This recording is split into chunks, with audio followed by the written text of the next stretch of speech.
Welcome to Unilad Adventure. This week, we're exploring the beautiful city of Amsterdam and showing you some of the best experiences you can have in this European gem. There's a few great ways to get around in Amsterdam, but the best has to be by hiring a bike and joining in with the locals. The average price for a bike is €10 a day, with some multi-day rates at around €8. Alternatively, it's a great tip to grab yourself a travel chip card. These will allow you onto all public transport in the Netherlands, and they cost €7.50 a day. We also tried out Uber, but with the one-way systems and the heavy traffic, it just wasn't the best choice. Amsterdam is one of the most picturesque cities in the world, and getting lost on its streets is one of the best things you can do here. There's something new to discover with every turn, but here are some of our favourites. De Nege Straatjes is an area in the heart of the city that's made up of 9 small streets that straddle the canals. It's known as Amsterdam's most picturesque micro-neighbourhood, and it's full of vintage clothes stores, bakeries and cafes. You absolutely have to check this place out, even if it's just to snap a few photos.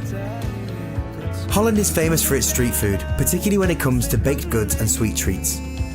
The stroopwafel is their staple, and you can find the most traditional handcrafted stroopwafels at Confectionery Landskroon. We were able to go behind the scenes here and see just how they've been making this iconic treat for generations. It's made with 2 thin layers of dough and filled with caramel syrup, but here at Confectionery Landskroon, they treat their stroopwafel making as an art form, and it really shows through in the final product.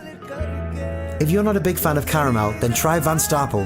It's just a couple of doors down, and it's the home of the best stuffed cookies you'll ever try. These are double chocolate on the outside, stuffed with white chocolate on the inside, and they taste incredible.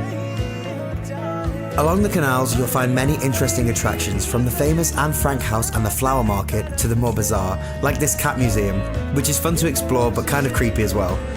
It's filled with artwork, ornaments and even personal letters written to the cats that live there, who you're fully free to interact with as you walk around.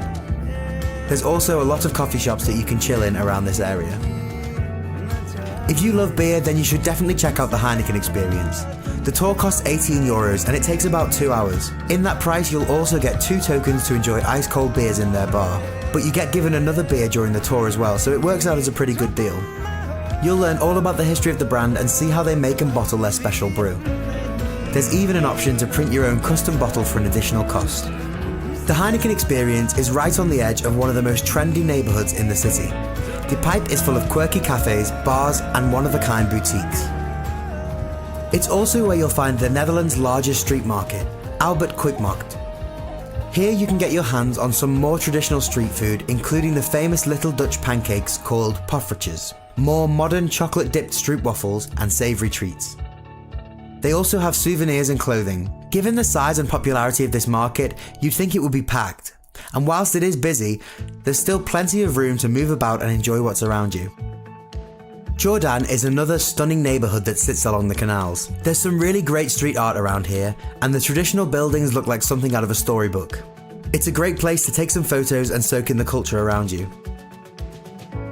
In Jordan, you'll find Bob's Sweets. This was voted the #1 sweet shop in Amsterdam on TripAdvisor. They hand roll and coat their signature bonbons in-store and offer a great range of flavours. If you're a real foodie, then you'll appreciate the Foodhallen. This modern food market is set in an old tram depot.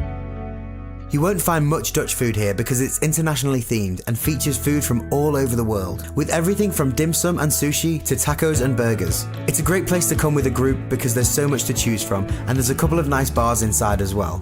You'll find the Foodhallen in the Oud West area, and it's really easy to get there on the tram. Back in the city centre, the museum quarter has something for everyone. From the classics to the modern, there's an awful lot to see here. There's currently a Banksy exhibit on at MoCo, and you can learn all about Amsterdam's art and history at the Rijksmuseum. Even if you're not the kind of person who visits museums, it's still worth taking a walk around here for the incredible architecture. This is also where you'll find the I Amsterdam sign, but good luck trying to get a clear shot because nowadays it's crawling with tourists all the time. Heading down the road, you'll find Vondel Park. This is Amsterdam's largest park and it's surprisingly quiet. If you're looking for a peaceful spot to take a rest, this might be the perfect place to break up your day and get away from the busy crowds. An alternative escape is NDSM. You can take a ferry over the river to get here. It was formerly a shipyard and has now been converted into a really cool space with a big flea market, bars and cafes. The whole area feels kind of post-apocalyptic, and being away from the city centre, it's relatively quiet as well. We recommend ending one of your days at the Amsterdam Lookout. Here you'll get an incredible 360-degree view of the city, and what's more, you can even swing out over the edge of the building if you're brave enough.